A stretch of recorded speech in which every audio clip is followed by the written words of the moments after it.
कोविड-19 के लॉकडाउन के बाद में, एक लंबे लॉकडाउन के बाद में अब अनलॉक भी शुरू हो गया है, यानी कि अब पूरा देश खुल रहा है। और हॉटस्पॉट इंदौर की बात करें तो वो भी 1 जून से आज से काफ़ी कुछ खुल गया है। क्या इसके परिणाम होंगे और क्यों आखिर खोला गया? बहुत सारे ऐसे कारण हैं। इस दरमियान जिस ढंग से लॉकडाउन का इंदौर में पालन हुआ, कई जगह ब्रेक भी हुआ, उन सब के पीछे क्या कारण है और इसके क्या परिणाम हो सकते हैं भविष्य में, इस पर बातचीत करने के लिए हमारे साथ मौजूद हैं भाजपा के वरिष्ठ नेता कृष्णराज मोघे जी। आइए उनसे बातचीत करते हैं। मोघे जी नमस्कार। इस वक्त अगर हम बात करें, इंदौर खुल गया है, इसके परिणाम क्या आने वाले हैं? नहीं, देखिए, इंदौर खुल गया मतलब पूरा इंदौर नहीं खोला गया है। कुछ पार्ट से खोले गए, कुछ उद्योग खोले गए, कुछ प्रकार की दुकानें खोली गई, कुछ प्रकार के मार्केट खोले गए। और लॉकडाउन के दरमियान जो कुछ बातें ध्यान में आई उनमें से ये निर्णय लिया गया। जहाँ तक लॉकडाउन को मैं मानता हूँ कि कोरोना का सबसे बड़ा उपचार सोशल डिस्टेंसिंग था, और जो लॉकडाउन रहा उससे लोगों में ये अवेयरनेस आई कि हमको अगर कोरोना से बचना है तो सोशल डिस्टेंस का पालन करना है। और आप देखेंगे कि ये अवेयरनेस बहुत छोटी छोटी बस्तियों में आई। मैं जब इंदौर शहर के कुछ ऐसे मोहल्लों के अंदर गया कि जो बहुत बड़ी हमारे यहाँ पे पिछड़ी बस्ती है कहीं जाती है, तो मेरे को खुद आश्चर्य हुआ कि उन बस्तियों में भी उन्होंने मार्ग पे बैरिकेड्स लगा के रहवासियों ने बंद कर रखा है, बाहर के लोगों की एंट्री वर्जित की है। इसका मतलब ये कि लॉकडाउन से ये लाभ हुआ कि लोगों को ये लगा कि कोरोना से अगर बचना है तो हमने सोशल डिस्टेंसिंग को मेंटेन करना है। रहा सवाल है कि 2 महीने के बाद ये तो एक बार पुनर्विचार का, समीक्षा का विषय बनता था कि हम किन किन एरियाज के अंदर इसके इफेक्ट्स ज़्यादा हैं, किन एरियाज के अंदर कम हैं, इसका वो करें, परीक्षण करें। और जो सामान्य स्थिति के अंदर शहर है उनमें हम कौन कौन सी गतिविधियां चालू कर सकते हैं उनको चालू करें। और इसलिए कल जो खोला गया तो मैंने शुरुआत में इसमें सुझाव दिया था कि इंदौर को हम 4 हिस्सों के अंदर बांटें। टेक्निकल भाषा में उसका कुछ भी वो हो सकता है। तो मैंने कहा कि एक तो रेड जोन है, क्योंकि इंदौर पूरा रेड जोन के अंतर्गत है, मगर रेड जोन को भी हम शहर को 4 हिस्सों के अंदर बांटें। दूसरा हम उसको येलो जोन कहें, तीसरा ऑरेंज जोन कहें, और चौथे को हम ग्रीन जोन कहें। और मैंने कहा कि इसके ऊपर प्रशासन ने विचार करना चाहिए कि ग्रीन जोन के अंदर कौन कौन सी एक्टिविटीज़ चालू कर सकते हैं, ऑरेंज जोन में कौन कौन सी एक्टिविटीज़ चालू कर सकते हैं, और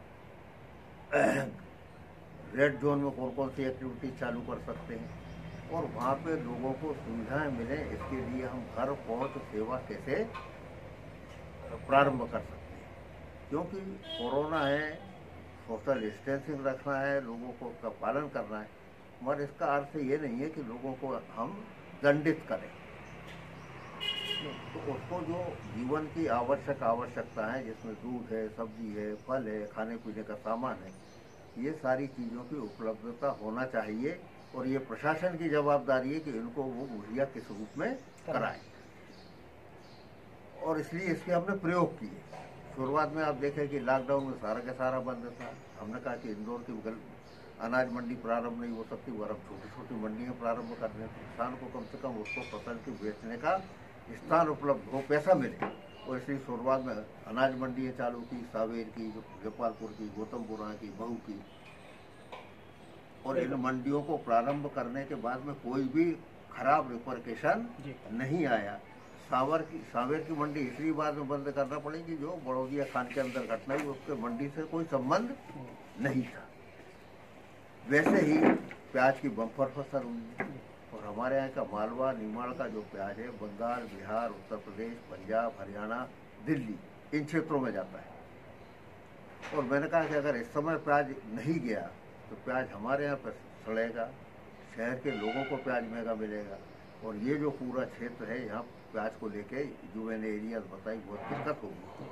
और इसलिए चौथरा में 10-15 हज़ार लोग एकदम हो जाते हैं, तो इसको हमको टालना है। तो हम इसके लिए भी छोटे छोटे केवल प्याज की मंडी चालू करें, बाकी जिनस नहीं रहे। आप देखिए कि वो मंडी प्रारंभ होने के बाद में जो गांव के अंदर 4 रुपये और 5 रुपये में प्याज बिक रहा था, वो 6 और 7 रुपये का भाव उसको मिला। और बड़ी सफलता के साथ में ये मंडी चली और प्रशासन इस निर्णय पर पहुंच गया कि उसने चौइथरा में ही बाद में प्याज और आलू दोनों की मंडी प्रारंभ की। वैसे ही जो सब्जी वाली बात थी, तो मैंने कहा कि इसको हम छोटे छोटे स्तर पर इंदौर से को आने वाले जितने भी मार्ग हैं, चाहे वो हाथों से आने वाला मार्ग हो, मांगलिया से आने वाला मार्ग हो, खंडवा रोड हो, महू रोड हो, ये सारे रोड ऐसे हैं कि जो कि इसके आसपास के गांव सब्जी के उत्पादक हैं। मैंने कहा आप सामूहिक वो मत करो, आड़ती का काम मत करो, नीलामी का काम मत करो, किसान सीधा वहाँ पे सब्जी लेके आए और उसको हम ये करें, क्या बोलते हैं उसको, सैनिटाइज करें और सैनिटाइज करने के बाद में हम लोडिंग रिक्शा या ठेले वालों को परमिट दें, उनके स्थान निश्चित करें और समय निश्चित करें। किसान को सब्जी का उचित मूल्य मिलेगा और जनता को ताज़ी सब्जी खाने के लिए मिलेगी। क्योंकि अगर दूध घर घर बांटने के बाद में कोई खराब परिणाम नहीं आया तो मैं समझता हूँ सब्जी के कारण भी कोई खराब परिणाम नहीं आएंगे।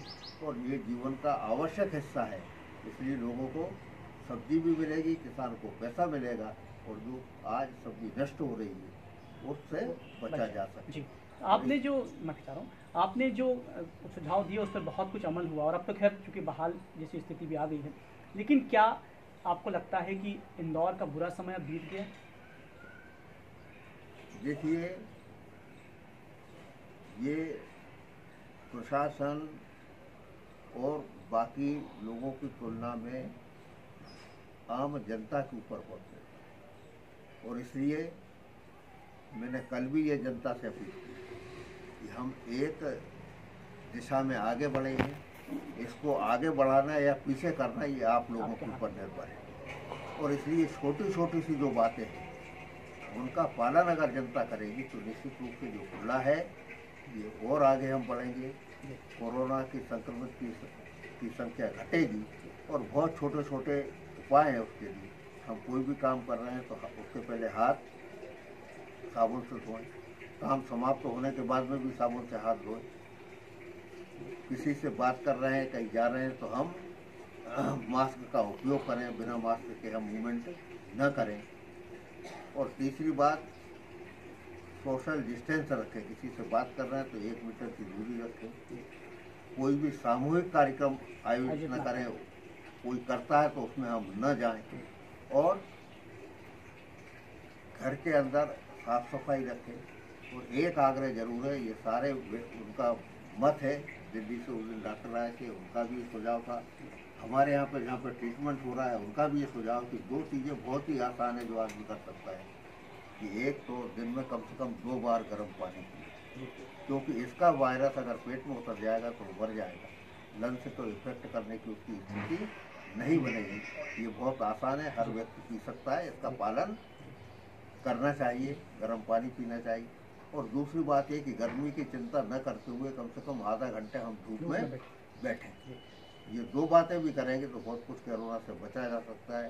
इसमें शासन का, प्रशासन का, जनता सहयोग करे और हम चाहते हैं कि इंदौर पूरा खुले, इतना सहयोग ये प्रत्येक ने करना होगा। मेरी बड़ी नम्र इंदौर वासियों से निवेदन है कि वो इन चीज़ों का पालन करें और हम जहाँ रहते हैं हम भी 10 लोगों को इस काम के लिए प्रेरित करें। और मीडिया का बहुत बड़ा इसमें भूमिका हो सकती है कि मीडिया अगर इसका एक वातावरण बनाएगा तो इंदौर को अच्छी दिशा में ले जाने में हम बहुत कारगर होंगे। मेरे को विश्वास है कि ये जो खोला गया है इसके परिणाम निश्चित रूप से अच्छे आएंगे, क्योंकि कोरोना से भयभीत होने की ज़रूरत नहीं है, उससे सजग होने की ज़रूरत है। वो न हो उसके लिए जो उपाय सुझाव चाहे उनका पालन करने की आवश्यकता है। हम निश्चित आगे बढ़ेंगे, इंदौर आगे बढ़ेगा और लोग, इंदौर के लोगों की विशेषता है कि वो अच्छे काम में हमेशा मदद करके आए। और मेरे को तो आश्चर्य होता है कि जब मुंबई और गुजरात से लोग गए हाईवे से, तो खाने पीने की बात तो छोड़ो, उन्होंने देखा कि इतना लंबा चलने के बाद में उनके जूते चप्पल टूट गए तो लोगों ने उनको जूते चप्पल तक उपलब्ध कराए। तो ऐसा जो इंदौर की मानसिकता है जनता की, निश्चित रूप से कोरोना को परास्त करने में भी उसका पूरा सहयोग मिलेगा। जो लॉकडाउन खुलेगा इससे हम आगे बढ़ेंगे, पीछे मुड़ने के अब कोई गुंजाइश नहीं। और ये निगेटिव विचार भी नहीं आना चाहिए। और मीडिया के लोगों से भी मेरी प्रार्थना है कि हम पॉजिटिव दिशा में आगे बढ़ने की सीख जनता को दें। ये आज की आवश्यकता है। अच्छी बात है। मध्य प्रदेश की अगर हम बात करें, मध्य प्रदेश की राजनीति की बात करें, उपचुनाव होने वाले हैं, अब आप किस रूप में देखते हैं? नहीं, चुनाव होंगे। 24 स्थानों के ऊपर मध्य प्रदेश के अंदर चुनाव है और 24 स्थानों में अधिकांश स्थानों के ऊपर भारतीय जनता पार्टी जीतेगी, क्योंकि जो इसके पहले की सरकार रही है, आप देखिए कि उससे न किसान खुश था न जनता खुश थी। ग्रामीण क्षेत्र के अंदर माननीय शिवराज सिंह जी ने 154 योजनाएं चलाई और उन 154 योजनाओं में से कोई भी परिवार ग्रामीण क्षेत्र का ऐसा नहीं था कि जिसको किसी न किसी योजना का लाभ न मिला हो। कमलनाथ जी ने केवल आश्वासन दिए, 2 लाख के कर्जे माफ़ी की बात की। आज किसान हमारे पास में आ रहा है, क्यों कि वो और ड्यू हो रहा है। पैसे के उन्होंने सर्टिफिकेट जनता को तो दे दिए मगर बैंक में पैसा नहीं डाला। आज 154-55 जो योजनाएं बंद कर दी, उसका परिणाम ये है कि चाहे आज अपना लाडली लक्ष्मी योजना हो, चाहे डिलीवरी के समय जननी सुरक्षा योजना हो, सारी योजनाएं बंद हैं। और इसलिए वो मानते हैं कि जनहित के कार्य शिवराज सिंह जी की सरकार ने किए हैं, आगे भी करेगी। और इसलिए जनता शिवराज सिंह जी के नेतृत्व में इन 24 सीटों में से अधिकांश सीटों को जिताएगी, ऐसा मेरे को पूरा विश्वास है। इसमें आप जैसे वरिष्ठ नेता, आपका चूँकि बड़ा अनुभव रहा है चुनाव योजनाओं को बनाने में, उसके एग्जीक्यूशन में, आपकी क्या भूमिका हो सकती है? नहीं, हमारी भूमिका हम स्वयं नहीं तय करते। पार्टी के अंदर जब इस बारे में सारा विचार होगा और पार्टी जो कुछ भी हमको कार्य देगी, जो योजना के अंतर्गत काम मिलेगा, उसको हम बखूबी करने का पूरा प्रयास करेंगे। बहुत धन्यवाद। तो आप थे कृष्ण मुरारी मोघे जी, जो बहुत स्पष्ट तौर पर कह रहे हैं कि अब जो इंदौर में एक अनलॉक हुआ है, यदि आम आदमी सोशल डिस्टेंसिंग का पालन करेगा और जो बातें अभी की हैं यदि वो पालन करेगा, तो निश्चित रूप से अब इंदौर का बुरा समय बीत गया है, अब अच्छा समय ही आने वाला है। लेकिन बहुत सकारात्मक बात करें तो अभी हर आम आदमी को सचेत रहने की आवश्यकता है। आप देखते रहिए न्यूज़ रॉक।